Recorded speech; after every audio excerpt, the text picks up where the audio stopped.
If you didn't already know, D&D has different schools of magic which can be thought of as different categories for different types of spells. Generally, when creating a new character or leveling up, people don't normally look at the schools of magic or even really spells aside from how much damage it does, which is kind of why I wanted to make this kind of video. Today, we're going to specifically be going over the Conjuration school and going over my top 5 underrated spells in that list. So first things first, what is a Conjuration spell? Well, generally it's a type of spell that either calls something to the caster or sends something to other places. These are spells like Acid Splash for conjuring acid, Find Familiar for conjuring a little friend, or Teleport, conjuring you to another location. Similar to the Abjuration video, this was actually pretty difficult to make as a lot of Conjuration spells are pretty damn good. I did my best to break it down into what I thought were 5 underutilized or lesser picked spells, so chances are you've probably at least heard of some of these before. But with that out of the way and the definition of Conjuration in our heads, let's go ahead and move on into the first spell. The second level spell, Dust Devil. This is a concentration spell that creates an elemental Dust Devil that lasts for 1 minute. Any creature within 5 feet of the Dust Devil that fails a strength saving throw is pushed 10 feet away, taking 1d8 damage. If someone succeeds, they only take half the damage and are not pushed away. You can also use your bonus action to move the Dust Devil 30 feet, which also heavily obscures a 10-foot radius area around it. The reason this is worth mentioning is because trying to see something through heavily obscured area effectively makes you suffer the blind condition, which gives disadvantage on any attack rolls and auto-fail any checks relying on sight. While the damage isn't much, specifically for a second level spell, the ability to effectively blind enemies is incredibly powerful. But it is important to note that this does not blind enemies. If they're trying to attack through it, or that they are in it, it effectively provides the same effect as blind. So if they move out of it, they no longer have any of these issues. But you could use this spell similar to that of a smokescreen. You can literally ninja smoke bomb your way out of any situation by casting Dust Devil, causing a storm to swirl around you in the Dust Devil, and you can just sprint away. Since no one can see past the smoke screen, enemies don't know where you are, and you can essentially cover your entire escape.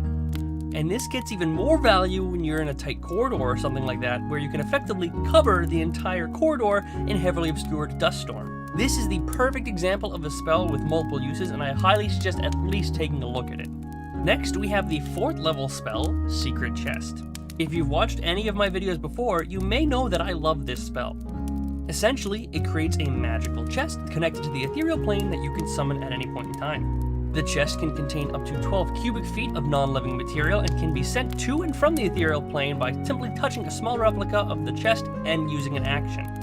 Now, I won't lie, it is a bit niche. It fits a relatively narrow use case scenario, however, it is still an incredibly cool spell nonetheless. Being able to hide things at will with effectively no way for someone to find it is incredibly useful to have. Need to store all your gold? How about a dangerous artifact? Or maybe you just need a place to hide the bodies. But don't worry, you'll eventually find players that think that way if you haven't already. But if you're into that, you should probably check out my spell combos video in the description below because there might be something about that in there, who knows. Anyways, Secret Chest can do all of those things and more. The nice thing about this spell is that it technically lasts for 60 days. You can cast a spell once, and then all you need to do to call the chest back is touch the replica and do the same thing to send it right back to where it was in the ethereal plane. Just make sure that after those 60 days are up, that you make sure you recast the spell. Every day past 60 days has a cumulative 5% chance that the spell ends and the chest is gonzo. Oh yeah, and just make sure you don't lose your replica, because if you do, you're never getting the chest back, and it would sure suck to lose all your valuables. Next up on our list, we have the 2nd level spell, Misty Step. Misty Step is actually one of my favorite spells. Why? Well, now that I'm thinking about it, I really don't have a great reason to like it so much, I just kinda do. But anyways, Misty Step is a bonus action that allows you to teleport up to 30 feet to an unoccupied space around you that you can see. And that's, I think, why I like it.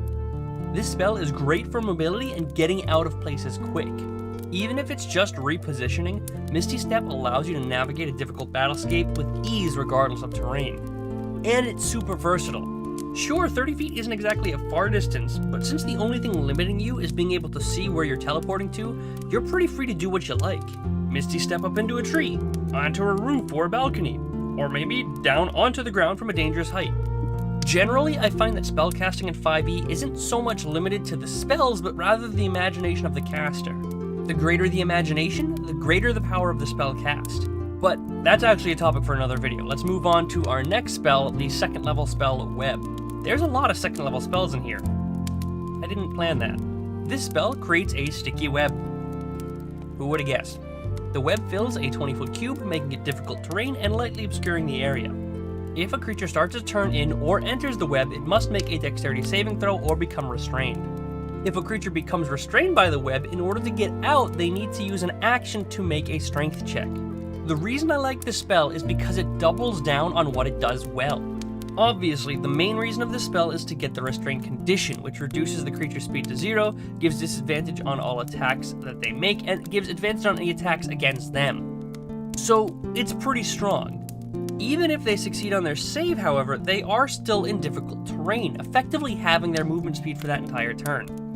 But if a creature finds themselves unlucky enough to get caught in a web, not only are they restrained for that turn, but in order to break out of the restraint condition, they need to spend an action to do so and succeed on a strength check.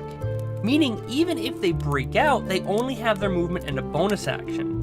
And since web is difficult terrain, their movement is effectively halved, meaning that they likely won't be able to get very far anyways if they break out. And I forgot to mention, the webs are flammable. But anyways, let's go ahead and move on to the final spell of the list, the level 1 spell, Unseen Servant. I forgot the name there for a second. If you don't know what the spell does, consider me disappointed.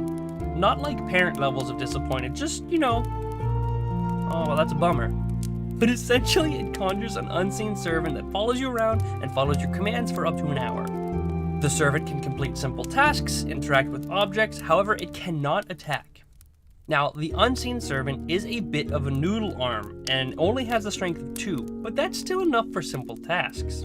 The spell specifically states that it can perform tasks like a human servant could, but since he's so weak, you effectively just have a really old man butler. The reason this is so great is because the spell is so open-ended. Like I mentioned earlier, the greater the imagination, the greater the power of the spell cast. Since it's open-ended, there's a lot of room for interpretation for what is possible with this servant.